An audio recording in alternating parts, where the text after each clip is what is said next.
Meus irmãos, é impossível a gente falar sobre a eternidade em nossos olhos sem falar em morte.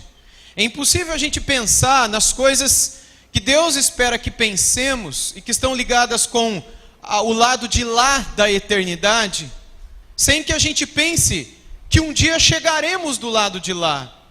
E a menos que Deus nos leve como levou Moisés, ou como levou Elias, ou como levou Enoque, a menos que Deus nos leve de uma maneira diferente das outras todas pessoas que viveram nesse mundo, nós passaremos pela morte, para que entremos nesse lugar no qual não há tempo, e pelo que parece também não há espaço, nesse lugar chamado de eternidade, que não pode ser medido em antes ou depois, mas como dizia Agostinho, trata-se de um ponto, dentro do qual você não vê o amanhã, nem o ontem, e nem absolutamente nada. Para nós, é impossível compreendermos a eternidade. E é impossível porque somos seres, do lado de cá da eternidade, finitos. E que estão presos dentro de um espaço, dentro de um tempo, dentro de uma velocidade, dentro de algo que se move por energias e por coisas que nos levam a viver. Mas quando passarmos para o lado de lá da eternidade, é possível que todas as leis que aqui conhecemos, leis da física, deixem de existir e tome lugar novas leis, que para nós, do lado de cá da eternidade, hoje são sobrefísicas, ou sobrenaturais, ou metafísicas, como costumamos dizer. Mas só chegaremos lá se nós pensarmos do lado de cá da eternidade, em como é que nós podemos chegar bem naquele lugar. O verso 1 fala sobre estar nas mãos de Deus, que os justos, os sábios, seus feitos estão nas mãos de Deus. Ou seja, após, de novo, pensar e refletir sobre várias coisas relacionadas ao limite da sabedoria, o autor aqui, Salomão, dá outra lembrança de que Deus está no controle.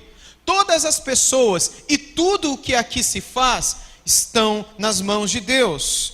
Tudo lhes está oculto no futuro, diz o verso 1. Ou seja, o futuro é incerto. Todos nós sabemos disso, mas a gente tem o costume de viver como se não soubesse. A gente tem o costume de se planejar, a gente tem o costume de achar que as coisas sempre sucederão da maneira como achamos que sucederão. Mas a vida é limitada, e a sabedoria e o conhecimento são limitados, e o futuro é incerto. E uma vez que a sabedoria humana é limitada, o controle de Deus precisa ser reconhecido por nós. Se queremos que no futuro, estejamos livres de todas as adversidades, de todas as tristezas e problemas que teremos, sem que estejamos nas mãos de Deus. Está dando problema no microfone? Quer que eu troco ali? Oi? É só aqui? Vocês estão me ouvindo bem aí? Ok, então é só aqui na frente, ok. No versículo 2, ele diz que tudo sucede igualmente a todos. A referência aqui é a morte. A morte é igual para todo mundo, ninguém se livra dela. Ela é a grande equalizadora, é ela que nivela todo mundo, é ela que impossibilita que a gente seja ou que a gente saia desse mundo diferentes uns dos outros. Ela nos lembra que tudo se perde quando morremos, e quando perdemos tudo, nos tornamos todos iguais. O que nos faz diferentes é justamente o fato de termos, ou de possuirmos coisas, ou de experimentarmos e vivemos situações diferentes. É isso que nos faz diferentes, mas a morte nos nivela. A morte faz com que a gente perca tudo. A morte nos torna todos iguais. E aí então, quando estamos do lado de lá da morte, ou do lado de lá da eternidade, como eu estou chamando aqui, então é que nós sabemos aquilo que de fato faz diferença aos olhos daquele que é eterno. Aquilo que faz diferença, inclusive diante daqueles que estão do lado de lá. No verso 3 ele repete a mesma expressão usada em quase todos os capítulos, a expressão debaixo do sol, para nos ajudar a pensar que enquanto estamos aqui precisamos pensar no que acontece lá, não que o sobre o sol diga respeito à galáxia ou diga respeito ao universo, mas diz respeito àquilo que está para além da vida. No verso 4 ele diz que há esperança. Para aquele que está entre os vivos, há esperança. O contraste com as passagens anteriores, não é? Nas quais o autor proclamou que é melhor estar morto do que vivo. Vocês lembram que eu já li esses textos aqui? Ele diz que ele não vê a hora de morrer, que melhor seria que ele fosse logo. Aqui aparentemente ele faz um contraste, porque ele diz que para aquele que está vivo ainda há esperança. Embora a vida, quando vivida, sem olhar para a eternidade, é fútil, é banal, é depressiva, é deprimente, é tudo sempre igual. É importante que se lembre que há esperança somente para quem está aqui. Para quem já passou para o lado de lá da eternidade, não tem mais esperança. Não há mais esperança alguma. Por isso ele diz que é melhor um cão vivo. Por isso que o cachorro vivo é melhor. É importante que a gente pense e entenda que naquela cultura judaica antiga, o leão, ainda hoje a gente guarda isso um pouco para a gente. Embora a figura do cão não é comum para nós, mas do leão é. Era a figura da majestade dentro da selva, dentro das coisas que acontecem no meio do mato. Os leões são respeitados como grandes majestades. Tem o poder de predadores. Já os cachorros, principalmente na cultura judaica, do período do Novo Testamento e também do Antigo Testamento, os cachorros eram como animais, como ratos. Ninguém tinha um cachorro de estimação que nem hoje tem. Não se imaginava, Jesus nunca, e nem os apóstolos. Isso não era normal, isso é uma coisa nossa, é uma coisa praticamente recente, que começou com alguns reis europeus e a gente imita isso até hoje. Todo mundo gosta de imaginar que tem um cachorrinho dentro de casa, né? Mas na época do Antigo Testamento, cachorros eram que nem ratos. Cachorros eram como morcegos, eram como quaisquer outros animais impuros e imundos que ninguém fica pensando, mas eu tenho um ratinho de estimação. Tem gente que tem, né? Mas eu falo daquela ratazana suja mesmo, sabe? Aquela fedida, nojenta. Ou outros animais aí que você possa imaginar. Por isso que ele faz o contraste aqui que tenta mostrar que é melhor aquilo que é mais sujo de tudo, vivo. Vale mais aquele que não presta, que está podre, que está sujo, que fede, que ninguém quer em casa, mas mais vale ele vivo do que aquela pessoa nota 10, ética, moral, que já foi. Porque para quem foi não tem esperança, mas para quem tem vivo as coisas podem ser diferentes. É por isso que ele diz que mais vale um cão vivo do que um leão morto. No verso 5 ele diz que tão pouco eles terão recompensa, porque os vivos sabem que é onde morrer, mas os mortos não sabem coisa nenhuma, nem tão pouco terão eles recompensa. Ou seja, o morto, diferentemente daqueles que estão vivos, eles não podem esperar mais nada desta vida. Aqui eles não desfrutarão mais nada. No verso 7 ele vai dizer que vai e come com alegria o teu pão, enquanto você está vivo. Come com alegria o teu pão. Ou seja, pão, vinho, óleo, termos, alimentos que são mencionados aqui, eram considerados bênçãos da parte de Deus. Quando uma casa tinha pão, tinha óleo e tinha vinho, ali era uma família abençoada. Aquela poderia ser considerada uma família feliz e que frequentemente usava tais recursos em momentos de celebração. A gente tem textos em Deuteronômio, textos no livro dos Salmos, Jeremias, Joel, que mencionam óleo, vinho e pão em momentos de grande festa e celebração. O povo não comia pão, bebia vinho e usava o óleo para qualquer coisa, qualquer dia. Era só para momentos de grande festa. Ainda no verso 7 ele fala que essas pessoas deveriam se agradar das suas obras. E a palavra que se agradar é a mesma de aprovar. Aprove, goste daquilo que você faz, tenha prazer naquilo que você faz. Ou seja, a habilidade de se alegrar com a vida e na vida, e de aproveitar a vida, não é apenas um dom de Deus, mas é o desejo de Deus. Deus deseja que você tenha prazer nessa vida. Deus deseja que você coma, beba e seja feliz. Mas aí no verso 9 ele mais uma vez nos lembra que a vida é fugaz. A vida ela passa rápido. No verso 9 ele diz: goza a vida com a mulher que amas todos os dias da tua vida fugaz. A palavra fugaz aqui, gente, sabe qual palavra é? A palavra vaidade. É a mesma palavra em hebraico. Só que ele não traduz da mesma maneira. Mas é a tua vida vapor, a tua vida passageira, a tua vida absurda, que é uma das possibilidades de tradução para a palavrinha vaidade também. Vai e vive a tua vida dessa maneira, que se assemelha a um sopro, a um vapor. Normalmente, Salomão, o autor aqui, ele vai usar esse termo para indicar algo que é absurdo, algo que não tem sentido nenhum. E aqui, no entanto, ele está usando o significado literal da palavra para enfatizar a brevidade da vida. A nossa vida ela é fugaz. A nossa vida é breve, a nossa vida não dura para sempre. Na segunda parte, nós lemos aí até o versículo 18, na qual ele diz o seguinte, verso 11 até o 18: Vi ainda debaixo do sol que não é dos ligeiros o prêmio, nem dos valentes a vitória, nem tampouco dos sábios o pão, nem ainda dos prudentes a riqueza, nem dos inteligentes o favor. Porém, tudo depende do tempo e do acaso. Pois o homem não sabe a sua hora. Como os peixes que se apanham com a rede traiçoeira, e como os passarinhos que se prendem com o laço, assim se enredam também os filhos dos homens no tempo da calamidade, quando cai de repente sobre eles. Também vi este exemplo de sabedoria debaixo do sol, que foi para mim grande. Houve uma pequena cidade em que havia poucos homens. Veio contra ela um grande rei, sitiou-a e levantou contra ela grandes baluartes. Encontrou-se nela um homem pobre, porém sábio, que a livrou pela sua sabedoria. Contudo, ninguém se lembrou mais daquele pobre. Então disse eu: melhor é a sabedoria do que a força. Ainda que a sabedoria do pobre é desprezada e as suas palavras não são ouvidas.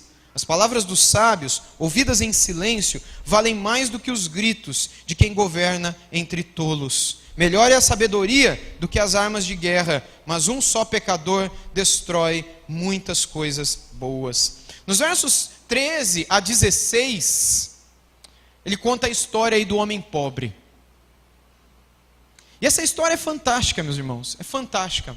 Tem uma banda que eu gosto muito, americana, Casting Crowns.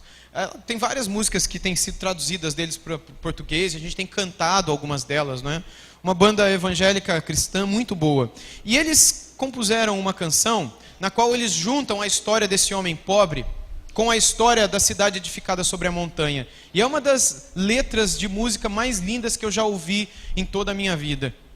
Na qual ele descreve, nesta letra, um pouco sobre a experiência desse homem que consegue salvar uma cidade, mas que muitas vezes não é ouvido. Da sabedoria que muitas vezes é usada e que livra e que tem poder para mudar, mas que muitas vezes é negligenciada. E ele faz, o autor da música, uma associação com a igreja, que é a cidade edificada sobre a montanha. Então ele tenta fazer a gente imaginar como se na igreja, que deve ser sal da terra e luz do mundo, existisse alguém que tivesse uma palavra de sabedoria, mas fosse desprezado. E quando é desprezado, apesar dessa palavra ter mais poder do que 1000 exércitos, a igreja começa a se perder, porque lhe falta sabedoria, lhe falta conhecimento. E quando ela passa a se perder porque lhe falta tudo isso, ela começa a brigar, porque falta luz. Aí quando falta luz, um tropeça no outro, um briga com o outro, um critica o outro, um não gosta do outro. E aí a luz dessa cidade na montanha começa a se apagar. E quando ela começa a se apagar, ela já não exerce mais o seu poder naquele monte. E aí aquelas cidades que estavam edificadas ao redor, que antes olhavam para o alto nas noites escuras, para poder, daquela cidade, tirar um pouco de luz para a sua própria vida também, sofrem, porque agora a cidade não brilha mais. Agora o que eles ouvem lá de baixo são brigas. O que eles ouvem lá de baixo são um querendo tomar o lugar do outro, um achando que o outro não presta, e o outro achando que um é desnecessário.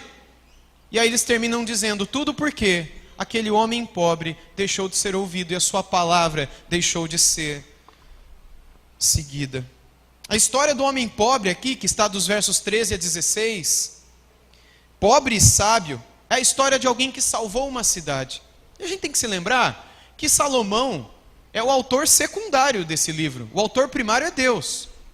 Deus quer nos contar uma história. E a história é que havia é como se fosse uma parábola, um homem pobre e sábio que salvou uma cidade. E essa história está ilustrando o pensamento de Salomão. A sabedoria do homem pobre salvou a cidade inteira de um poderoso rei que quis invadi-la e destruí-la. E isso só vem a nós para mostrar o valor da sabedoria.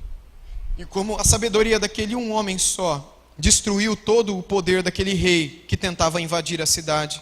No entanto, a despeito da grandeza de sua sabedoria, ela não foi vista como algo importante. Ninguém deu valor para ela. Como hoje também ninguém dá valor para a Bíblia. Poucas pessoas gostam disso. Poucas pessoas leem a Bíblia. Pense na sua vida. Quanto tempo você perde? Eu digo perder, mas não perder mesmo, porque tem para muita gente ler a Bíblia é perder tempo. Quanto tempo você perde, ou se você tem consciência do que você faz, quanto tempo você gasta ou investe lendo essa palavra de Deus? Sabe por que a gente não perde tanto tempo com ela? Porque a gente não considera ela tão importante. A gente não considera ela justamente como arma que pode defender a nossa vida, como sabedoria que pode nos livrar de um monte de problema. E aí a gente simplesmente a negligencia, não imaginando, não lembrando que com essa negligência, a gente é quem vai perder. A nossa cidade é que vai ficar fraca e suscetível à destruição, porque nós baixamos a espada, nós baixamos a principal arma. Depois que aquela história termina, a gente vê pelas palavras de Salomão que o velho, pobre e sábio que salvou a cidade não foi lembrado por ter salvo a cidade. Além dele ter sido de fato desprezado, ele representa a sabedoria. E a sabedoria se adquire com o temor do Senhor. E a sabedoria se alcança na palavra de Deus, quando se teme a Deus. E é justamente essa sabedoria, como a gente leu hoje à tarde em Provérbios, que dá a nós fonte de vida, que garante a nosso prazer em Deus. Mas quando a gente abandona tudo isso, a gente não tem prazer em Deus. A gente prega para os outros da paz, que excede todo entendimento, mas a gente não sabe o que é paz. A gente fala para todo mundo que Jesus vai dar vida abundante, mas quando a gente olha para o nosso coração, a gente não sabe o que é isso também. A gente fala que Jesus traz alegria, mas a gente olha para a nossa vida, a gente também não sabe direito o que é alegria. E a gente olha para a vida dos outros, a gente chega até a invejar a vida dos outros, que não tem Cristo. Por quê? Por que razão? A razão é muito simples, meus irmãos. Porque a gente também se esqueceu do velho pobre e sábio que salvou a cidade. Porque a gente, de alguma maneira, também tem negligenciado a sabedoria, fugido dela. E a gente, como todas as demais pessoas nesse mundo, tem deixado de olhar para a eternidade. E a gente tem olhado só para esse mundo. E a gente tem feito os nossos planos só baseados nas coisas daqui. A sabedoria é muito valiosa, mas o seu valor é limitado, pelo menos diante dos olhos dos homens. No verso 18, olhe comigo aí por favor, último verso. No verso 18 ele diz: melhor é a sabedoria do que as armas de guerra, mas um só pecador destrói muitas coisas. Aqui, mais uma vez, é bem possível que ele esteja fazendo referência ao Éden novamente, como ele já fez no capítulo 7. Um só homem é capaz de destruir todas as coisas. Um só pecado é capaz de destruir todas as coisas. Há um tempo atrás eu aconselhava um senhor que traiu a esposa dele. E já não era o primeiro casamento dele, ele já tinha traído outras mulheres, já tinha se traído também. E aí, enfim, uma coisa que ele me disse quando ele, depois de muito tempo, confessou o pecado dele, o adultério dele, para mim. Eu já sabia, todo mundo já sabia, mas ele falava que era mentira. Até que a amante chegou e jogou no ventilador e falou: ó, é comigo. E aí ele falou: realmente eu fiz e tal, aí chorou, fez aquela cena normal, né? E aí ele disse: olha, mas esse pecado meu é só comigo. Ninguém tem que sofrer. Eu fiz isso e eu vou sofrer as consequências. Eu disse: você está errado. O nosso pecado nunca é só conosco. Quando você peca, se você é um cristão de verdade, o pecado vai te encontrar depois, lá na esquina. Você vai encontrar o preço, a conta vai vir. Você não vai conseguir fugir do restaurante sem pagar. Beleza? Vai lá, curte, faz a coisa errada, mas tenha certeza, daqui a pouco o pecado te pega. Só que o problema é que o pecado não pega só você. O pecado pega você, pega teu pai, pega tua mãe, pega os teus filhos, pega a tua família, pega o teu marido, pega a tua esposa, pega o teu namoro. O pecado, quando ele trazer sobre você as consequências, essas consequências não ferirão somente o seu coração, mas os daquele com quem você convive. É como o jovem que mata uma pessoa e fala: não, mãe, não precisa chorar não, fui eu que matei, eu que vou sofrer. É possível que uma mãe não sofra por causa do pecado do seu filho? É como se eu, que decidi trair a minha esposa e meus filhos, e arrumasse uma amante, e tivesse uma vida com essa mulher, e depois eu imaginasse: não, mas olha, o pecado é meu, mas quando eu peco, a tristeza quando vem, não vem só para mim, mas vem para o coração do meu filho, vem para o coração da minha filha, que tenta imaginar eu com uma outra mulher que não é a mãe dela. A tristeza vem para o coração da minha esposa também, mas também vem para o coração da minha mãe, que quando para pensar em mim, sofre por causa do que eu fiz. Então não imagine que o teu pecado tem a ver só com você. O teu pecado destrói todo mundo que ama você. Porque quando você peca, você mata a si mesmo e a todos aqueles que amam você. E há pessoas que gostam de você. Há pessoas que querem o seu bem. Há Deus que quer o teu bem. Há Jesus Cristo que quer o teu bem. Há pessoas com as quais você convive também. E todas essas pessoas são diretamente afetadas. E é por isso que ele diz que um só pecador, no último versículo desse capítulo, destrói muitas coisas boas. Eu encerro, meus irmãos e irmãs, dizendo que assim como daqui nós somos capazes de lembrar das coisas de lá, porque é isso que Salomão deseja e que Deus espera com essa palavra que ele deixou para nós. Daqui, a gente é capaz de... A gente está falando sobre o céu. A gente está falando sobre a eternidade. E a gente é capaz de lembrar das coisas que acontecem lá. Também de lá nós também nos lembraremos das coisas daqui. E há vários textos nas Escrituras que deixam isso claro para nós. Mas, preste atenção. Assim como daqui a gente não sabe de nada que se passa lá, porque você sabe o que está acontecendo agora no céu? Assim como daqui a gente não sabe de nada que se passa lá, quando estivermos lá, nós também não saberemos de nada que se passa aqui. A gente saberá que há um aqui. A gente saberá que um dia a gente esteve lá. E essa é a razão pela qual a gente vai adorar o Cordeiro de Deus, que morreu onde? Não foi lá, foi aqui. E que nos salvou. Se nos salvou, a gente vai lembrar que nos salvou de alguma coisa que a gente viveu em algum lugar. Mas assim como hoje a gente se lembra de lá, mas a gente não sabe de nada o que se passa lá, quando estivermos do lado de lá, também nos lembraremos daqui, embora não saberemos mais de nada que se passa debaixo do sol, para usar a expressão de Salomão. Dos dois lados da eternidade que existem, o único que constitui-se para nós um momento de possível mudança é o lado daqui, é o lado de cá. Somente aqui as coisas podem ser mudadas, porque quando no lado de lá estivermos, nada mudará em nossa salvação. E nós nem precisaremos nos preocupar com isso do lado de lá, porque já estaremos condenados para todo sempre, iremos para o inferno e esperaremos o dia do juízo. Quando o dia do juízo chegar, seremos chamados do inferno, ressuscitaremos, como diz Apocalipse, inclusive quem estiver no inferno, seremos julgados e condenados, colocados do lado lá esquerdo de Jesus, como ele falou no Evangelho de Mateus, e aí então a gente e o inferno inteiro será lançado no lago de fogo, onde não existe ninguém. Agora, a gente não passará por isso se, e tão somente se, do lado de cada eternidade, olharmos para o lado de lá e olharmos para dentro de nós e reconhecermos a nossa culpa, o nosso mal, o nosso pecado, o nosso desejo, o nosso coração, e crermos que se não for por Jesus Cristo, nós jamais desfrutaremos de paz com Deus para vivermos com Ele por toda a eternidade. Sem Jesus Cristo, seu Filho, não há esperança para nós. Sem Jesus Cristo nós estamos condenados. Agora, se com Cristo estivermos, e quando morremos, iremos para esse lugar chamado de seio de Abraão, céu, paraíso, tem outros nomes, né? Mas esse lugar também não é definitivo. Esse lugar também aguarda o dia do juízo, porque depois do dia do juízo, esse lugar também não terá mais lugar na vida dos salvos, não é? Mas tomará lugar um novo lugar chamado Novos Céus e Nova Terra, e é lá que a gente vai viver. É para lá que a gente vai. É esse lugar que tem sido construído e preparado para o povo de Deus. Enquanto estamos deste lado da eternidade, devemos nos preocupar e muito com o que será de nós do lado de lá. Você já parou para pensar na sua vida?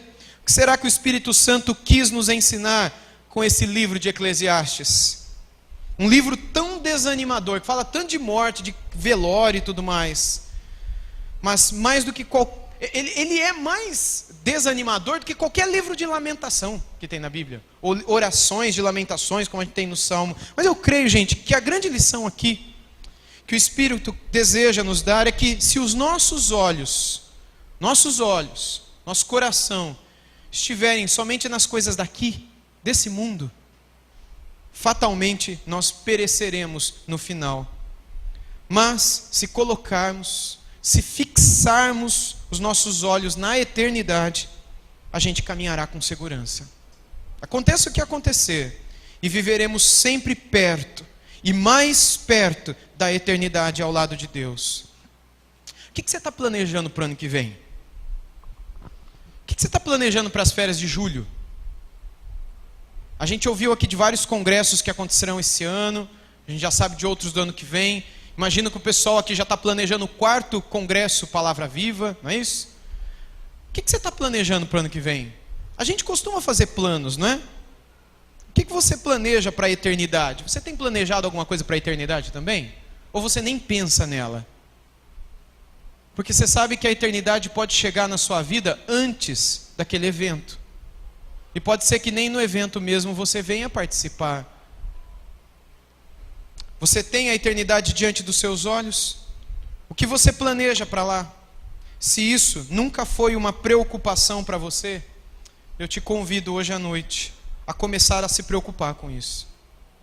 Eu te convido hoje à noite, se você nunca parou para pensar que um dia a eternidade chegará para você, eu te convido a parar para pensar nisso hoje. Porque essa eternidade, ela poderá ser tanto do lado de Deus, quanto longe dele. Num lugar de muito sofrimento. Num lugar onde nem pecado mais haverá. Porque todo sofrimento que lá existirá, sobrepujará todo sofrimento advindo dos pecados nessa vida. A dor, a angústia, a desesperança serão gigantescas naquele lugar, que não será humano, que não será para nós, não foi nem feito para nós. Jesus falou que esse lugar foi preparado para o diabo e seus anjos. Não foi para a gente, mas muitos, talvez gente que está aqui hoje à noite, viverá a eternidade nesse lugar. E não terá fim. Não pense você, não, eu pequei por 70 anos. Eu pequei por 20 anos. Eu pequei por 280 anos. Então, depois desse tempo, Deus vai lá e dá uma injeção letal, eterna em mim e eu deixo de existir. Será para todo sempre. Por isso que Deus te dá o convite a que você venha, a que você prove e veja o quanto Ele é bom, a que você considere que hoje é o dia da salvação, a que você examine-se a si mesmo para ver se você está na fé ou não, a que você olhe para dentro de si e se questione. Se questione sobre o prazer, sobre a alegria, sobre a paz, sobre a vida, sobre aquilo que Deus prometeu dar para os seus e que talvez não exista dentro de você. Você verá que será a maior alegria da sua vida quando, do lado de cá da eternidade, você começar a se preocupar com aquilo que acontecerá com você do lado de lá. E nessa preocupação, digamos assim, você compreender quem você é do lado de cá e aquilo no que Ele quer te transformar para que você viva com Ele do lado de lá. Porque aquilo que hoje você é, não é aquilo que você será. Aquilo que hoje você é, não é aquilo que viverá do lado de Deus. Aquilo que você é hoje, nem mesmo é o que você será caso você vá para o inferno. Porque se você for para o inferno, lá no inferno você não vai ser como hoje você é aqui. Às vezes vemos brincadeiras, dizendo que no inferno vai ter cerveja, churrasco, mulher bonita. Vai ter um monte de coisa legal no inferno. Música boa, e no céu vai ser chato demais. Mas não, no inferno não vai ter nada disso. No inferno não vai haver nem a possibilidade da gente pecar. Olha que chato que será. No inferno, meus irmãos, só haverá aquilo que Jesus Cristo disse: choro, ranger de dentes, lágrimas, angústia, dor. E eu tenho dificuldade até de imaginar que essa dor é física. Talvez seja também, mas a principal dor não é a física, que uma hora passa, mas é a dor na consciência, é a dor na alma, é a dor na lembrança de que um dia você esteve sentado num banco de igreja ouvindo a palavra e você fez como aquela cidade fez com o velho pobre e sábio. Você desprezou a sabedoria. E com esse desprezo, você desprezou a sua própria eternidade. Que você seja um jovem, um homem, uma mulher sábios. Que ouvindo a palavra de Deus, receba com alegria. Abrace com gratidão. E que ao final do dia, coloque a cabeça no colchão, no travesseiro, e com o teu coração pense na sua própria vida. Confesse os teus pecados a Deus. Negue-se verdadeiramente a si mesmo. Esteja disposto a morrer para esse mundo para poder ganhar a vida eterna. Que os teus olhos estejam na eternidade, porque se estiver em outro lugar, você nunca saberá o que é a vida aqui e a vida eterna. Vamos orar. Amado Deus, nós te louvamos pela tua santa palavra e porque nela nós encontramos a direção que precisamos, Senhor Deus. Guarda cada um dos teus filhos e filhas que aqui estão.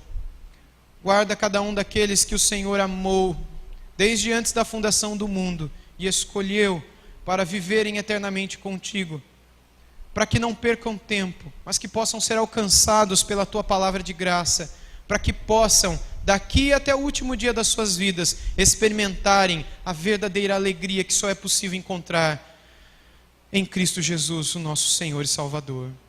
Senhor, desperta o teu povo, aviva o teu povo, traga salvação àqueles que ainda estão perdidos. A salvação pertence ao Senhor. Tu és bendito eternamente, tu és benigno, tu és compassivo, tu és misericordioso. Tu não tens prazer na morte do ímpio, mas deseja que todos cheguem à salvação. Portanto, Senhor, se há alguém aqui que não te conhece, Senhor, que o teu Espírito possa incomodar e aquecer este coração e regenerar essa vida, trazendo uma nova vida, uma nova história, uma nova paz, uma nova alegria, um novo coração. Obrigado porque em muitos de nós o Senhor um dia fez isso e começou uma maravilhosa obra que o Senhor há de completar até o dia da vinda de Cristo Jesus.